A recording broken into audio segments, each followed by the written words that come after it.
Bien, vamos a seguir entonces, después de muchas semanas, el estudio de Primera Corintios. Estamos en Primera Corintios.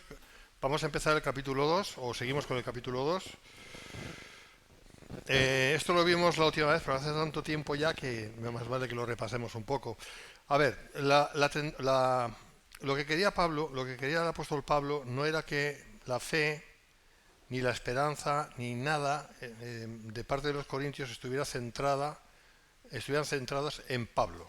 ¿Vale? Pablo solo pretendía ser lo que fue un mensajero de Dios, eh, pero en ninguna manera pretendía que su personalidad, que su persona, quiero decir, su persona y su personalidad, pues fuera, creara una dependencia por parte de los corintios fue parte de él, ¿no? Hacia él, una dependencia, ¿no? Eso ocurre en las iglesias, eso ocurre, y eso no puede ser, la dependencia del apóstol, ¿no? La dependencia de quien sea.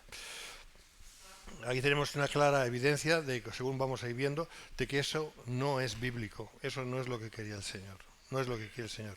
La dependencia y todo lo que tiene que ver con la fe, todo lo que tiene que ver con cualquier otra cosa, tiene que estar basado en la palabra de Dios y tiene que ser Dios el protagonista. La gloria se la lleva a Él. Lógicamente, siempre hay afección, siempre hay, afecto, quiero decir, afección o afecto por parte de la gente hacia la gente. En este caso, pues a Pablo le querían, pero eso es normal, y eso está bien, pero no más que eso, no más que eso, no podemos ir más allá de eso, ¿no? Entonces Pablo no quería basar la fe de Cristo basada en su persona, en su dialéctica, en su manera de enseñar, en sus conocimientos, en lo que es suyo, no para nada. Por eso él predicó a Cristo y a este crucificado. Es decir, que es un mensaje del Evangelio lo más claro, lo más simple, lo más irrealizable desde una perspectiva natural y humana, pero lo más efectivo desde la perspectiva de Dios, ¿no? Por eso leo, la fortaleza de Pablo estaba en Cristo por la fe, por eso su palabra podía ser sencilla, porque iba acompañada de maravillas, señales y prodigios de parte de Dios. Es verdad que Dios le usaba. De esta manera la fe de los corintios no iba a estar basada en la personalidad de Pablo, es decir, en el hombre, ¿no? Ni en sus atribuciones personales, sino en el poder de Dios. En el poder de Dios y solamente en el poder de Dios. Y esta es la lección también para nosotros. Nuestra fe tiene que estar basada en el Señor y tiene que ver con nuestra relación con el Señor. No puede ser de otra manera, no puede ser otra cosa. No podemos estar basados en experiencias pasadas, no podemos estar basados en cuestión sentimental, ninguna cuestión sentimental. Las cuestiones sentimentales están bien, si nadie está en contra de eso, pero no podemos basarnos en las cuestiones sentimentales. No, tampoco podemos basarnos en el afecto hacia las personas o no sé, es que lo pasábamos tan bien, eran tiempos tan buenos, no sé qué y todo así, la nostalgia por decir algo, o yo que no sé qué, no, nuestra fe no tiene nada que ver con todo esto, nada, porque todo es pasajero y todo se va a ir, excepto la fe, o el resultado de la fe, mejor dicho, el resultado de la fe. El resultado de la fe es para siempre, es eterno. La fe no, porque cuando veamos al Señor no vamos a dar fe ya. Pero el resultado de la fe sí, justamente el resultado de la fe es cuál es nuestra medida de crecimiento en Cristo. Este es el resultado de la fe. ¿Cuál es nuestra medida de crecimiento en Cristo? Y qué debemos esperar o qué vamos a esperar de cuando llegue el momento que le veamos cara a cara. Ahí esto es lo que importa, ¿vale? Y eso se va desarrollando en esta vida. Es aquí y ahora, con nuestras caídas, con nuestras levantadas, con lo que sea, o sea, con todo, pero es aquí donde, en esta vida, que vamos afianzándonos cada vez más en el Señor, es así como tiene que ser y ese va a ser el resultado de nuestra fe, el que se produzca cuando llegue el momento, cuando llegue el día, ¿vale? Entonces, por eso decimos que nuestra fe tiene que estar basada en el Señor y con todo lo que implica de una manera práctica. El Señor y su obra. Entonces, eso no era fácil en una ciudad como Corinto, no es fácil en una ciudad como Madrid, pero hay ciudades peores, ¿eh? O sea, peores que Madrid, sí, hay peores.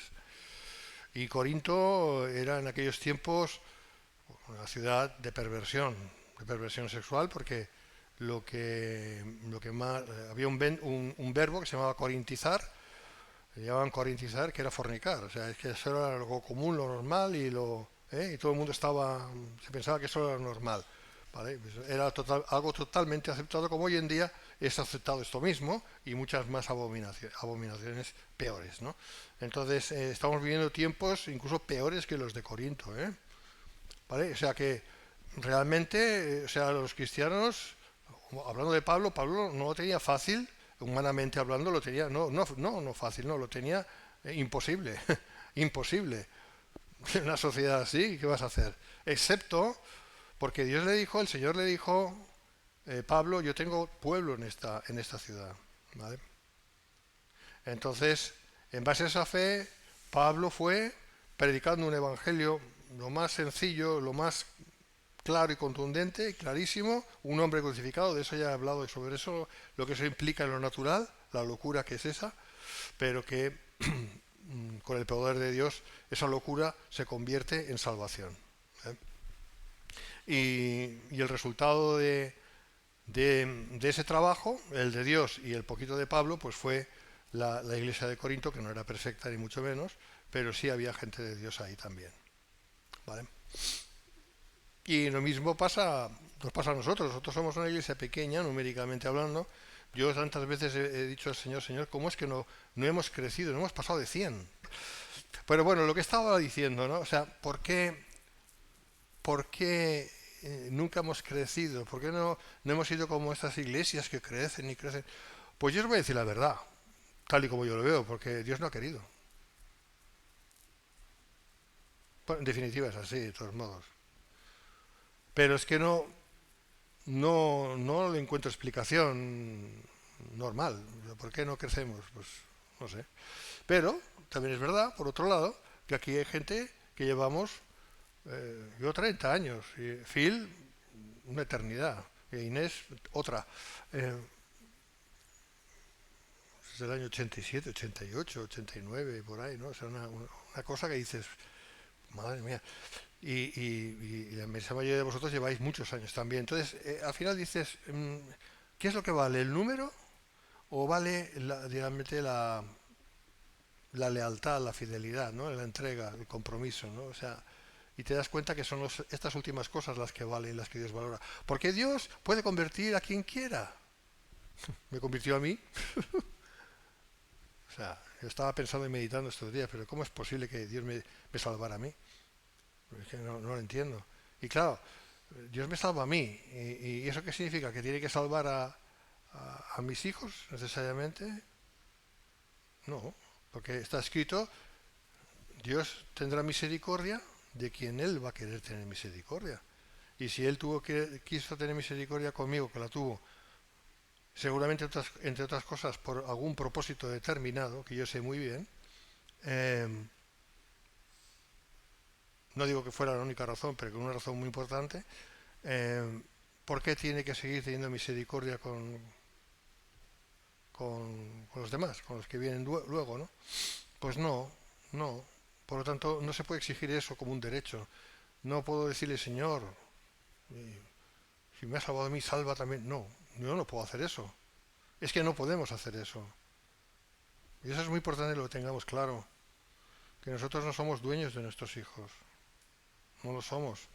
Entonces, quien es dueño de nuestros hijos es Dios. Porque Dios es dueño de todo. Punto. Se acabó. Y tú puedes educar como tú quieras, lo mejor posible a tus hijos, y eso no es garantía de nada, absolutamente de nada, y eso lo sé yo muy bien. Entonces, eh, quiero decir con esto que Dios no ve tanto Dios no se fija en los resultados numéricos, porque los resultados numéricos son los suyos. Seamos muchos o seamos pocos, es Dios quien salva. ¿Entendéis lo que quiero decir? O sea, nadie se salva porque quiere salvarse. Nadie. Esta idea arminiana, ¿no? Que está tanto en las iglesias de la voluntad humana para salvarse, es mentira. Es mentira. Mentira, es falso. Es mentira, absolutamente falso. O sea, es Dios quien salva y Dios lo hace con quien quiere.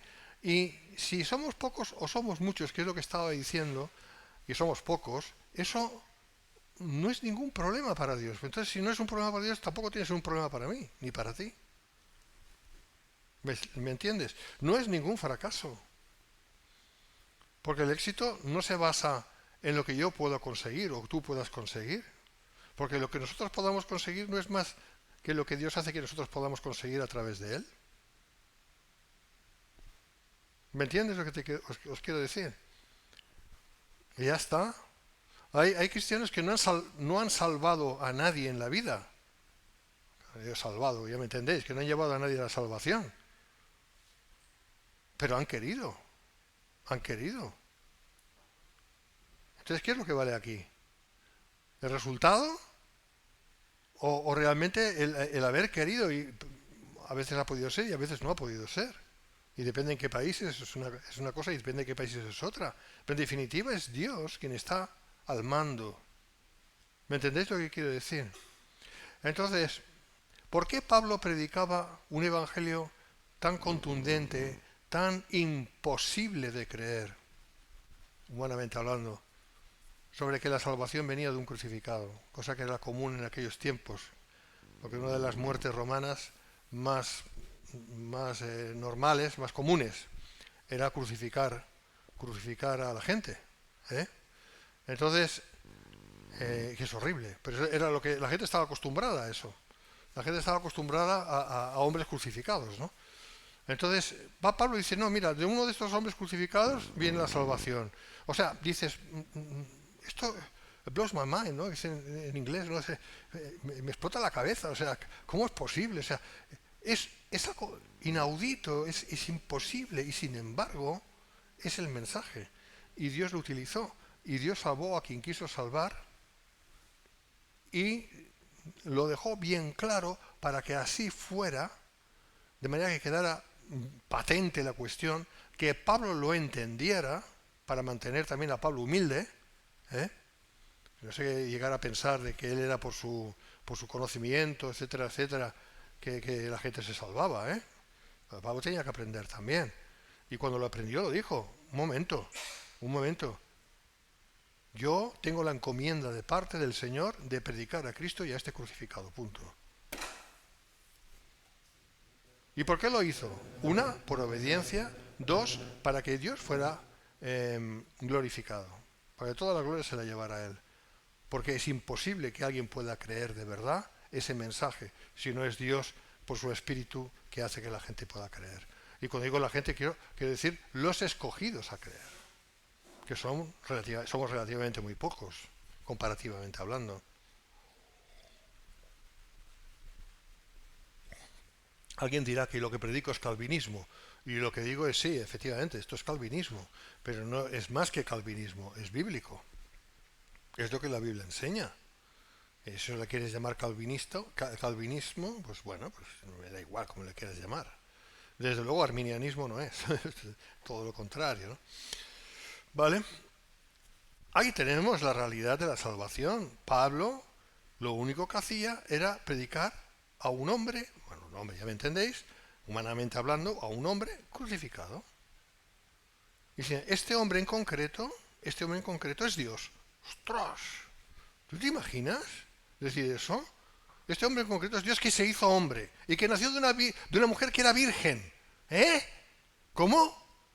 Pero tú estás mal, Pablo, estás mal. ¿Quién diría eso? La gente que no había sido tocada por el Espíritu Santo. Pero la gente que fue tocada por el Espíritu Santo es otra cuestión. La gente que fue tocada por el Espíritu Santo. Porque entonces no había tradición cristiana, que nosotros sí hemos nacido en un mundo de tradición cristiana. Y ya no nos paramos a pensar sobre estas cosas. Pero tú, si te paras a pensar en aquel tiempo que nunca se había oído ese mensaje, escuchado ese mensaje, y el mensaje era que Dios, la tercera persona de Dios, ya empezamos por ahí. ¿Cómo la tercera persona de Dios? Pues si Dios es uno, le dirían los judíos. Si Dios es uno, la tercera persona de Dios. Perdón, la segunda. La segunda persona de Dios. Se hizo hombre naciendo de una virgen. O sea, no por contacto humano, carnal, sino una virgen. Ya está. Una virgen concibió. Y yo, ¿cómo es eso posible, Pablo, por favor? O sea, ¿qué me estás diciendo? No, pero hay más, espérate, si no he acabado. Hizo muchos milagros. ¿Cómo hacer milagros uno así? ¿Qué era un, además, era un abortivo? ¿Cómo le llaman eso? Una persona sí que nace de manera irregular. ¿Cómo le llaman a eso? ¿Sabéis qué se le llama a eso? ¿Cómo se le podría llamar? ¿Cómo se dice en inglés eso? Un bastardo, sí, un bastardo. Un bastardo haciendo milagros. Sí, además era jovencito. ¿Cómo? Jovencito, ni siquiera había llegado a la edad de entrar, de ser parte del Sanedrín. No, era un jovencito. Y daba lecciones a los más mayores. Venga, hombre, tío, ¿qué me estás diciendo? ¿Qué me estás diciendo? No, espérate, si no he acabado. Si es que al final acabó en una cruz, con 28, 29 años, acabó en una cruz. Ah, bueno, pues ya está, se acabó. No, es que acabó en una cruz, fue en una cruz y murió en una cruz para que los pecados fueran perdonados. ¿Qué? O sea, ¿mis pecados van a ser perdonados por un tío que fue a la cruz? ¿Pero qué me estás diciendo? ¿Verdad que suena así? ¿Ilógico? ¿Lógico? O sea, lo ilógico suena, ¿cómo le digo? Que en lo natural es totalmente ilógico, es totalmente... que no tiene sentido. Y sin embargo nosotros conocemos la verdad. Sabemos que fue así. Pero te das cuenta el choque. Y espérate que no he acabado aún. Es que además no solamente murió, sino que al tercer día volvió a la vida. O sea, ¿cómo? A ver, muerto y volvió a vivir. ¿Cómo? ¿En espíritu? No, ¿qué en espíritu? Su cuerpo volvió a vivir, era él. O sea, su cuerpo. Pablo, anda. ¿Tienes hambre? Te debes de comer, de beber, ya te puedes ir. Estás mal, estás mal. Esta era la respuesta de los judíos y también la respuesta de los griegos. Estás loco. Me estás diciendo tonterías. ¿Cómo los pecados van a ser perdonados por parte de un tipo que era un bastardo y que murió porque las autoridades le mandaron a la cruz por algo sería, ¿no? Porque sería un malhechor. Y me estás diciendo que este tío, por este tío los pecados son perdonados. Que además tú dices que era Dios. Venga, hombre, venga. Pero es lógico. ¿Me entiendes? Yo quiero decir estas cosas para que pensemos que el mensaje cristiano es una aberración a los oídos de la gente. Es normal que no crean. ¿Cómo van a creer eso? A no ser que a quien quiera Dios les haga creer. Y ahí es donde está la diferencia. Ahí es donde está la diferencia. Y alguien dirá, bueno, pero Miguel, ya sí, no, si lo dices así, la verdad es que es totalmente una locura. Pero con que estamos acostumbrados a tantos años de cristianismo, pues ya nos parece como que es normal. Sí, lo asumimos. Es como los loros que aprenden a hablar, ¿eh? O sea, lo aprenden como loros y se llaman cristianos, porque lo han aprendido como loritos, todo esto. Pero bueno, con que lo hemos asumido, pues sí, pero si no tienen el Espíritu de Cristo, no son de Él. ¿Me entiendes? ¿Me estás siguiendo o no me estás siguiendo? El que asuma ese mensaje, pero lo asuma como una cuestión tradicionalista, y nada más, no es de Cristo. Jamás entrará en el cielo. Esta persona lo ha asumido y se lo ha creído pues como los hindúes creen sus fábulas. Los hindúes tienen cada uno una religión, o sea, hay miles de dioses. Hay un dios que es un elefante, o sea, dices, pues vale. Pues. Y se lo creen. ¿Y por qué? Porque creen sus tradiciones. O los islamistas, pues creen lo de Mahoma. La historia es muy distinta como ellos la creen, pero bueno, lo creen y con que su tradición les hace creer, les ha explicado todo esto, pues se lo creen. Y muchos hasta matan por eso. O sea que el ser humano es capaz de creer cualquier cosa en su carnalidad, en su humanidad. Es capaz de creer cualquier cosa, sobre todo si se le enseña desde pequeño. Y lo van asumiendo, y al final unos se vuelven mucho más pletóricos que otros, pero lo asumen. Y así ha sido el cristianismo por 2000 años. Por 2000 años la gente ha ido asumiendo que el mensaje cristiano pues es la verdad. Claro que han metido ahí también a la Virgen María como si fuera una diosa, pero bueno, pero un católico normal, corrientito, de ir por la calle, pues te cree que Jesucristo es el Salvador, te dirán que sí, que es el Salvador, que murió en una cruz y que resucitó, que sí, que nació de una Virgen, María, sí, todos te dirán que sí. ¿Por qué? Porque han creído, han asumido esa tradición. ¿Eso necesariamente les hace ser cristianos? No, no. Solamente es cristiano aquel que Dios hace ser cristiano, porque le hace creer y que ese mensaje entra dentro de él y le salva, ¿vale? Pero en aquella época, que es lo que estoy diciendo, porque no me he ido del tema, aunque estoy dando una explicación aquí bastante larga, en aquel tiempo era muy diferente. En aquel tiempo el mensaje crístico era una cosa que nunca se había oído en ciudades como Corinto y en ciudades de Grecia, de Macedonia, etcétera, etcétera. No se había oído porque fue Pablo quien llevó ese mensaje. Pablo y los suyos quien llevaron ese mensaje. Entonces, la primera vez que lo oían, es normal que la gente se volviera hasta incluso agresiva contra él, especialmente los judíos. ¿Por qué? Porque se sentían chasqueados. Se sentían como estuvo a los pies de Gamaliel y ahora nos viene con una fábula, con un cuento. Vamos a apedrearle. Y pensaban que lo hacían de parte de Dios. Porque ellos estaban aferrados a su tradición religiosa, a la suya.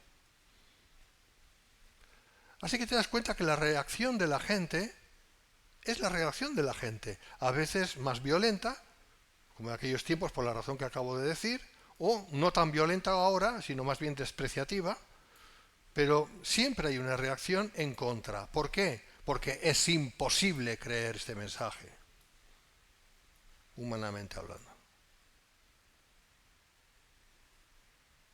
Dios marca la diferencia.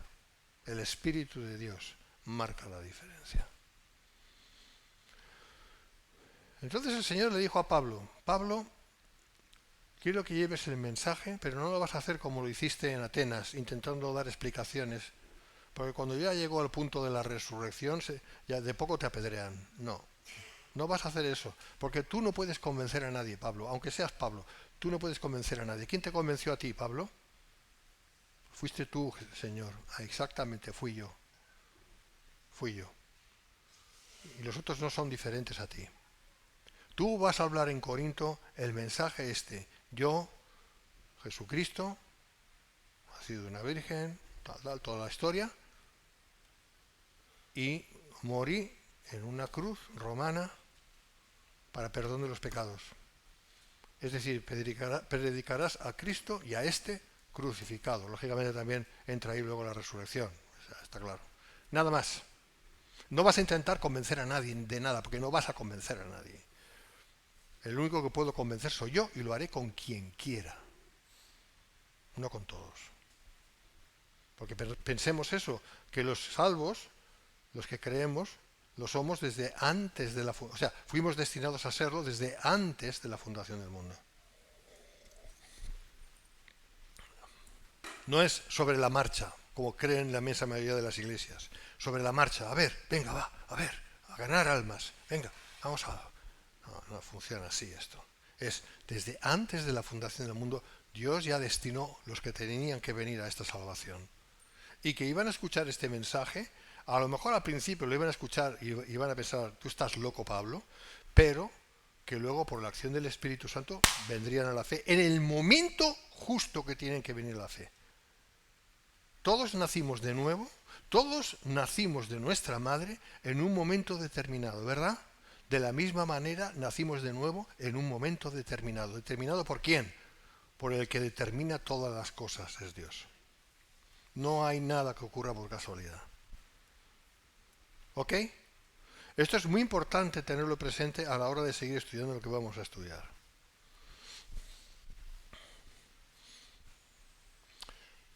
La revelación por el Espíritu de Dios. Sin embargo, hablamos sabiduría entre los que han alcanzado madurez, y sabiduría no de este siglo. ¿Ves? Esta sabiduría de la que está hablando es no solamente el Evangelio, sino el Evangelio junto con el poder del Espíritu Santo. Porque es la única manera de que esta sabiduría pueda entrar en el corazón humano. ¿Me entendéis? Esto es muy importante tenerlo en cuenta. No es solamente el Evangelio y ya está, porque el Evangelio está aquí, pero nadie le hace caso. El diablo no tiene ningún problema en la Biblia, con la Biblia, ninguno. Él mismo la conoce perfectamente. Porque la Biblia en sí misma no convence a nadie. Es imposible. Porque no es que pueda convencer, es que la persona no se va a convencer por sí misma, por mucho que lea la Biblia. Ahora, si lee la Biblia con el poder del Espíritu Santo, con la acción del Espíritu Santo, ahí está la diferencia. Ahí sí, ¿vale? Así que esta sabiduría es la palabra de Dios, sí, pero con la acción del Espíritu Santo. Por eso dice, sin embargo, hablamos sabiduría entre los que han alcanzado madurez, sabiduría no de este siglo, los que han alcanzado madurez, evidentemente madurez en el cristianismo, en la fe cristiana. No de este siglo, ni de los príncipes de este siglo, los principales de este siglo, podrían ser pues todos los que están en eminencia de alguna manera, que perecen. Mas hablamos sabiduría de Dios en misterio, la sabiduría oculta, la cual Dios predestinó antes de los siglos para nuestra gloria. Esta sabiduría oculta que no es oscura, sino escondida. Ahora lo veremos. Lo que quiere decir Pablo es el Evangelio. ¿Vale? La sabiduría de Dios es Cristo y su obra. Esto lo entienden bien los que han alcanzado madurez, es decir, los que han dejado de ser bebés espirituales y tienen la suficiente luz de Dios acerca de Cristo.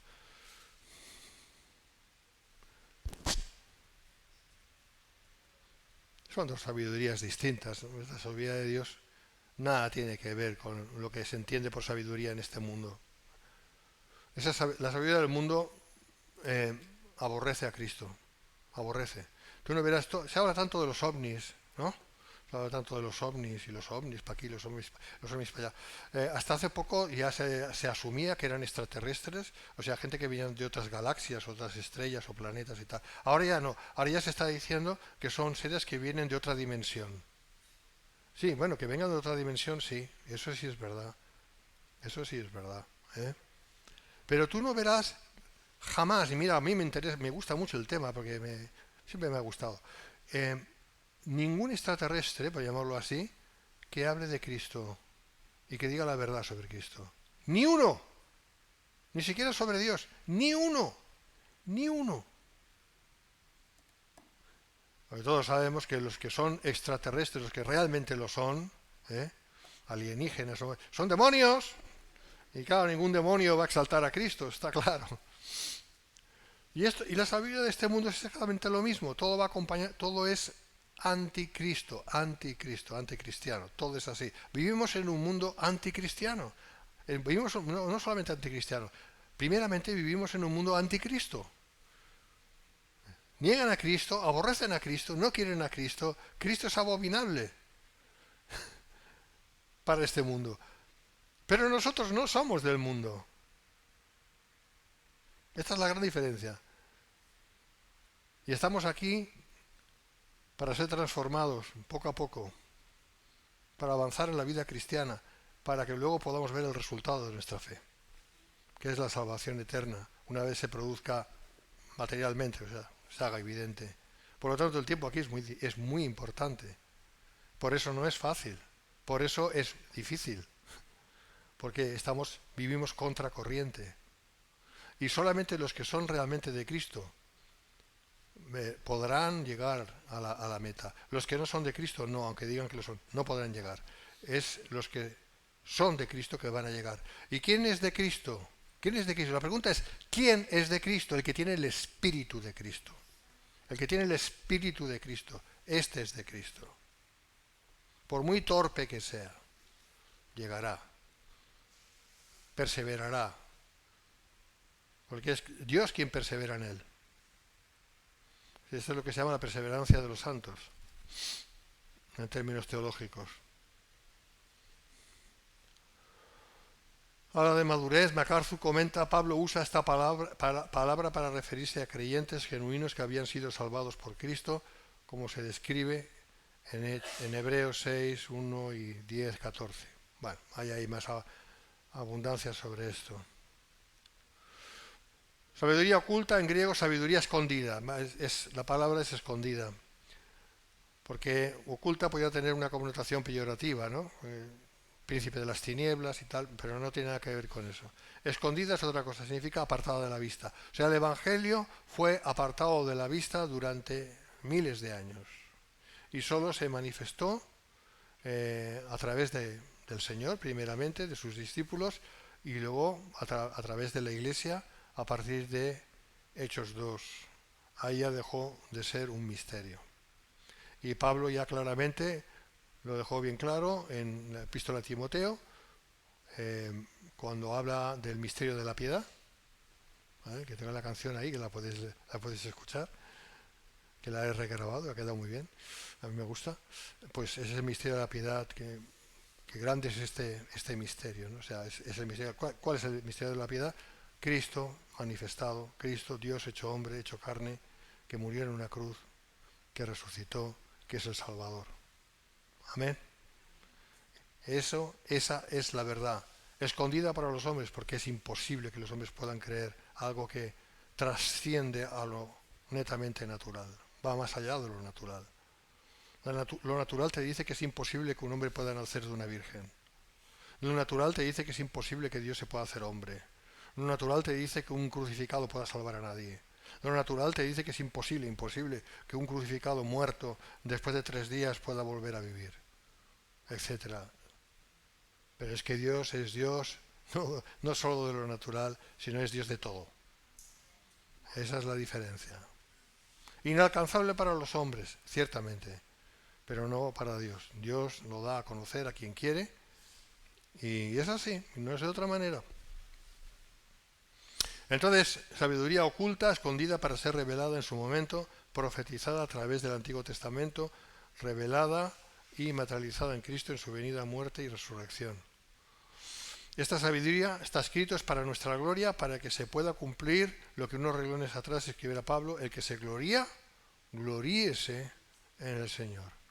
O sea, la gloria es para Dios, pero si tú te quieres, no sé, de alguna manera ponderar en algo, es en el Señor, y solamente en el Señor, porque es el Señor el que produce todo beneficio. No hay otra cosa. Y toda buena obra es de Él. Son las obras que Dios preparó de antemano para que andemos en ellas. No nos podemos gloriar fuera de Cristo. Seguimos, versículo 8. Lo que ninguno de los príncipes de este siglo conoció, porque si la hubieran conocido, la sabiduría, ¿se entiende? Nunca habrían crucificado al Señor de gloria. Lógico. ¿Cómo van a crucificar? Si hubieran sabido, no lo hubieran hecho. Normal. Pero no lo conocieron por la razón que ya hemos dicho, porque no lo podían conocer. Aquí hay dos cosas. No lo podían conocer porque Dios no lo revelaba, pero también no lo podían conocer porque lo desecharon. Por su orgullo. Porque si hubieran sido mínimamente humildes, hubieran dicho, bueno, esto es muy difícil de creer, pero nos gustaría entender más sobre esto. Nos gustaría... Explícanoslo mejor, porque es claro, es que todo esto va en contra de lo natural, va en contra de las leyes naturales, o sea, por lo que acabo de explicar, pero... Si es verdad, os gustaría... No, ni siquiera eso. ¿Por qué? ¿Por qué pensáis? ¿Por qué la gente se opone al mensaje del Evangelio en primera instancia? Porque aman más su pecado. Esa es la razón. Eso es lo que dice Juan, lo que dice Jesús en Juan 3, ¿no? Porque amaban más su pecado, porque rechazaban la luz porque sus obras eran malas. Entonces es por amar al pecado. ¿Qué es amar al pecado? Básicamente es amar al mundo, las cosas del mundo, lo que el mundo te ofrece, no lo que Dios te ofrece, sino lo que el mundo te ofrece. Es andar conforme al espíritu del mundo. Ese es el primero de los pecados, andar conforme al espíritu de este mundo. No se puede amar a Dios y amar al mundo. Es totalmente inconexo, no se puede. Así que la gente rechaza el Evangelio en primer lugar porque aman las cosas de este mundo, aman el pecado, todo tipo de pecado, el que sea, y consecuentemente no pueden amar a Dios. Es imposible. Eso de entrada ya, ¿no? Aparte de todo lo demás.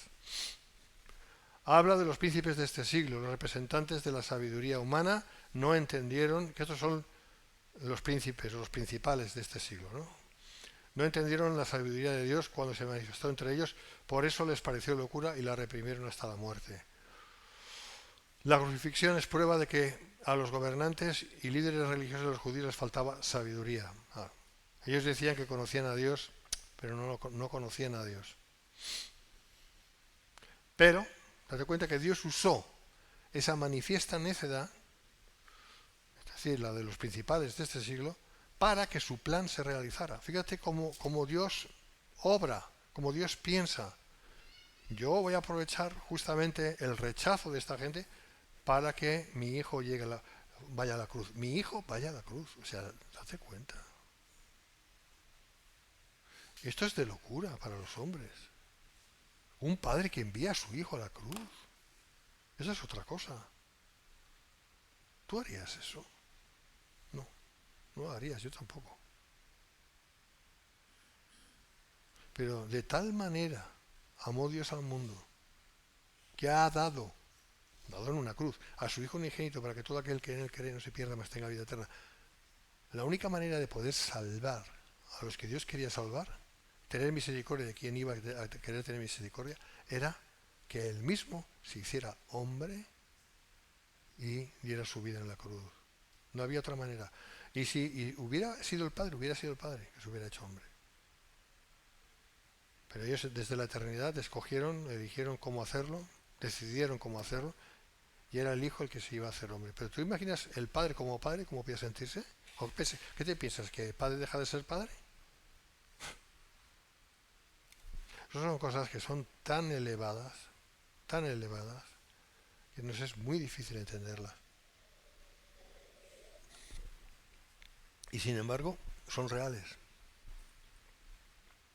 Y de alguna manera podemos vislumbrar el amor que el Padre nos tiene por haber dado a su propio Hijo, a su unigénito, entregado en una cruz.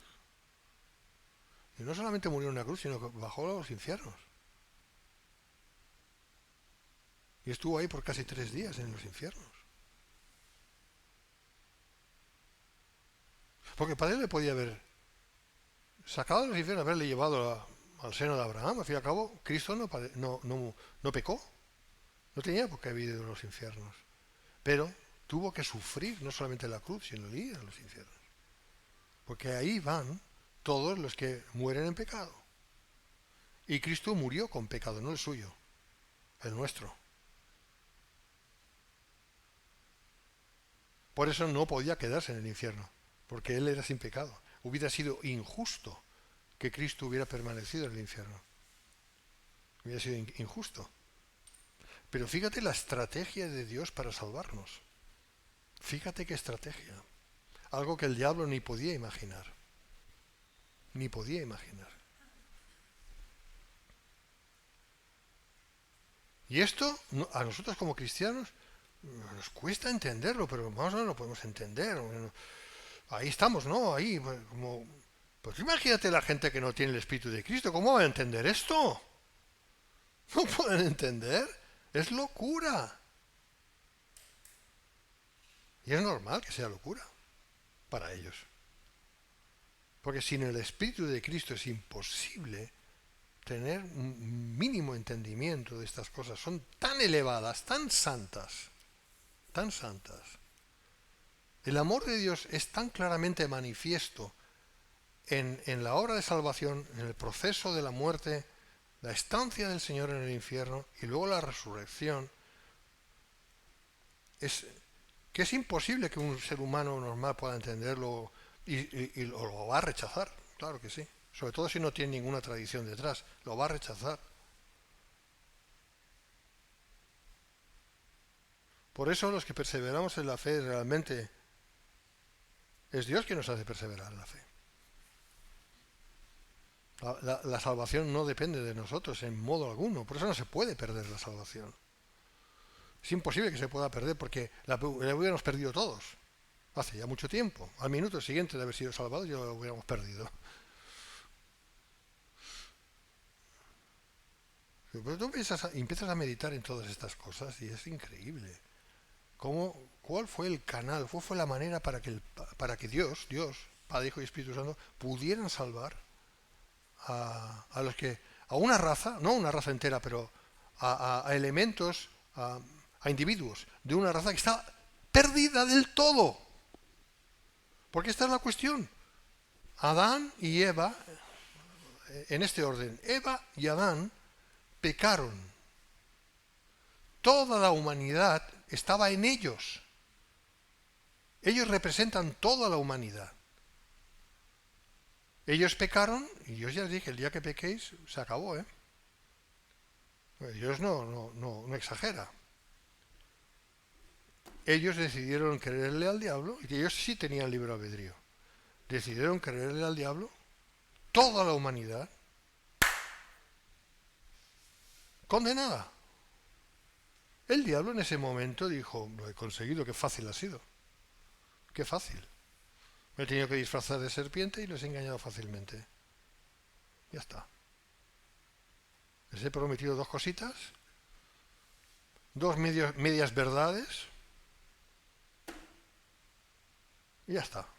Les he apartado de ti, Señor. Ya sabía eso. La humanidad estaba perdida, perdida. Y no había humanamente, incluso diría yo que angélicamente, manera, o sea, pensad que el diablo es muy inteligente, ¿vale? Muy inteligente, ¿vale? Muy inteligente, en comparación con nosotros. Muy inteligente. Él vio, no hay manera de que Dios pueda salvar a la raza humana. No hay manera. No veo ninguna manera. Dios se ha comprometido con su palabra, yo he ganado, Dios ha perdido. Estaba convencido. Y todo lo que pueda intentar a través de, que es la obra del Antiguo Testamento, vale, está muy bien, pero nadie se salva por obras, nadie, es una humanidad caída, por lo tanto no se puede levantar, son como nosotros los demonios. Es el diablo hablando con los suyos, ¿no? Ellos, esta humanidad, son como nosotros, caídos. Pero te das cuenta cómo Dios lo había pensado. Por eso dice que es sabiduría oculta, escondida. El Evangelio es sabiduría escondida. ¿Escondida de quién? ¿O a quién? ¿O ante quién? Primeramente ante el diablo. El diablo no sabía nada de lo que iba a pasar. Ni idea. Ni idea. Dios siempre va por delante. Siempre va por delante. Aunque a veces no lo parece. Y fíjate cuál fue el procedimiento para, sin dejar de ser justo, poder hacer misericordia. Dios se hace hombre, la persona del Hijo. Va a una cruz, muere, por los pecados de todos los que tienen que venir a salvación, se entiende, de una manera práctica, realista. Vale. ¿Quién tiene el poder para resucitar? Dios. Dios es el único. Dios es la vida. Le resucita. Los pecados perdonados. ¿Por quién? Por el juez. ¿Por qué? Porque el juez mismo se hizo reo por nosotros. Impresionante. Este es el mensaje que llevó Pablo a los corintios. Y te das cuenta que los corintios eran bestias, o sea, eran brutos, eran simples, y se creían muy sabios, como la sociedad actual. Y aun así, Dios tuvo misericordia de muchos de ellos, o de algunos de ellos, y los salvó. ¿Por qué eran buenos? No, porque eran malos. Porque Dios se goza de hacer misericordia con los peores. Para que quede comprobado que el que salva es Dios, no nosotros, por nuestros méritos. Y cuanto más piensas en todas estas cosas, te das cuenta de qué gran Dios tenemos. Qué gran Dios tenemos.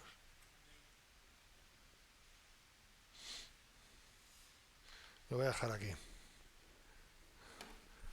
espero que la próxima vez vaya un poquito más rápido. Pero todas estas cosas yo las quiero decir porque es que si no lo pasamos por encima y muy rápidamente, y no está bien pasarlo por encima rápidamente. Hay que profundizar, profundizar, profundizar y darle al coco y pensar en oración, Señor, esto, pam, pim, pam, pam, pim, pam. E intentar entender también la mente de la gente. Pues hubiéramos nosotros llegado a creer si Dios no lo hace, pues seríamos como ellos. Seguramente yo también estaría metido en todas como mis antiguos amigos que están metidos en todas las abominaciones, aplaudiéndolas y tal. Y familia mía. No, no, familia no tan cercana como pensáis, no, familia más de ahí, de Barcelona, estoy hablando. ¿Eh? Que yo ya soy el homófobo. ¿Eh? Hace pocos años ellos no eran así. Hace pocos años pensábamos igual en ciertas cosas. No creían, pero sabían que, a ver, que esto está mal, esto está mal, esto está mal, esto está mal, que abortar está mal. O sea, y ahora es todo lo contrario, el mundo se ha vuelto loco. No, el mundo se ha vuelto como realmente siempre ha sido. Entonces Dios ha apartado su mano, está apartando su mano y se está manifestando lo que realmente hay ahí. Y ya está. Dios os bendiga.